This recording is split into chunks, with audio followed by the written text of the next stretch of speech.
High মনোজদা, বলছি hello. Hello. বলছি যে তোমার একটু বাড়ির অ্যাড্রেসটা বলে দাও।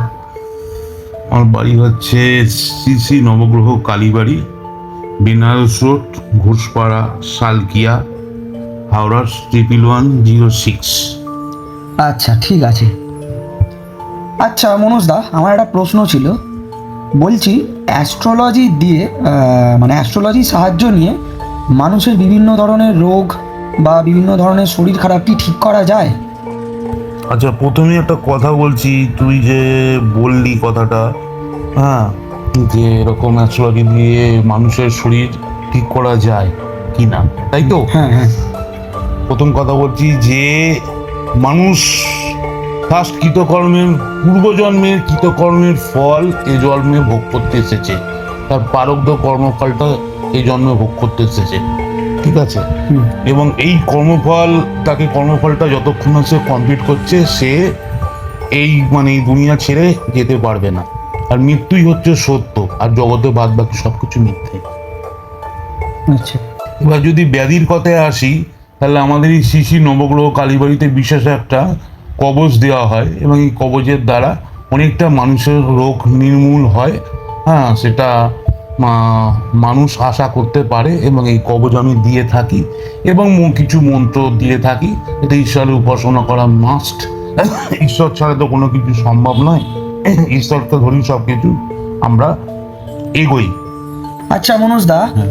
বলছি যে এই কবজের কি কোনো রকম সাইড এফেক্ট বা কোনো রকম মানে বুঝতে পারছো কিছু ক্ষতি টতি হয়? না, বিশেষত কোনো ক্ষতির কথা তো হচ্ছেই না।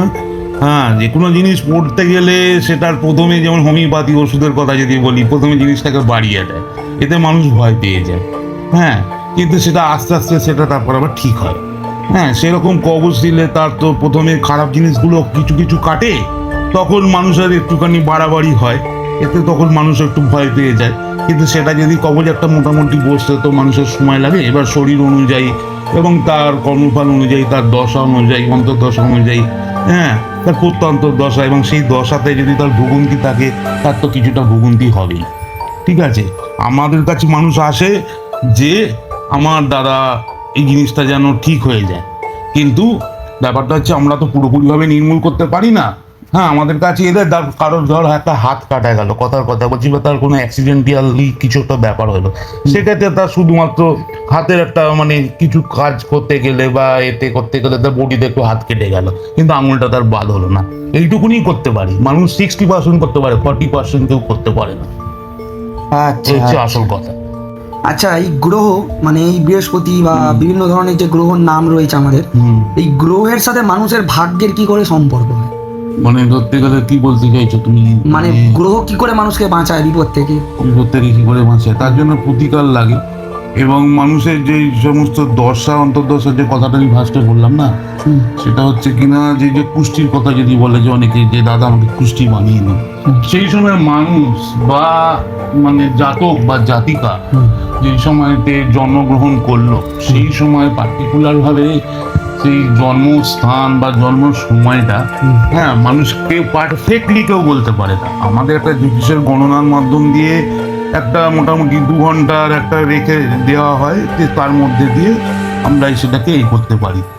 ফার্স্ট কথাটা বলবো যে মানুষ যখন জন্মায়, বা জাতক বা জাতিকা যদি জ্যোতিষের ভাষায় বলতে চাই, সেই সময় একটা অ্যাস্ট্রোলজাররা একটা পিকচার তুলে নেয় যে কিভাবে কোন কোথায় কার অবস্থান ঘটেছে, আর বর্তমানে এখন এখন তার কি চলছে, এখন বর্তমানে গ্রহ পরিস্থিতি কি আছে, এইটা দুটো মিলিয়ে আমাদের গণনাটা করা হয়। আচ্ছা। প্রত্যেক অ্যাস্ট্রোলজাররাই করে থাকে। মানে জন্মের সময়তে গ্রহের যে সেই পজিশন। সময় একটা ধরুন পিকচার তুলে নিলাম, হ্যাঁ। ওই জন্যই আমাদের জন্ম মাস, তারিখ, বার, হ্যাঁ, ডেট এবং সাল নেওয়া হয়। এইভাবেই মানে আমরা বিচার করে থাকি।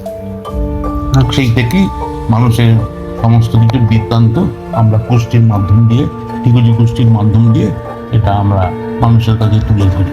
আচ্ছা। এবার এই জিনিসটা যে যতটা সাকসেস করতে পারবে, সে ততটা তার জীবনের অ্যাস্ট্রোলজিতে সাকসেসফুল।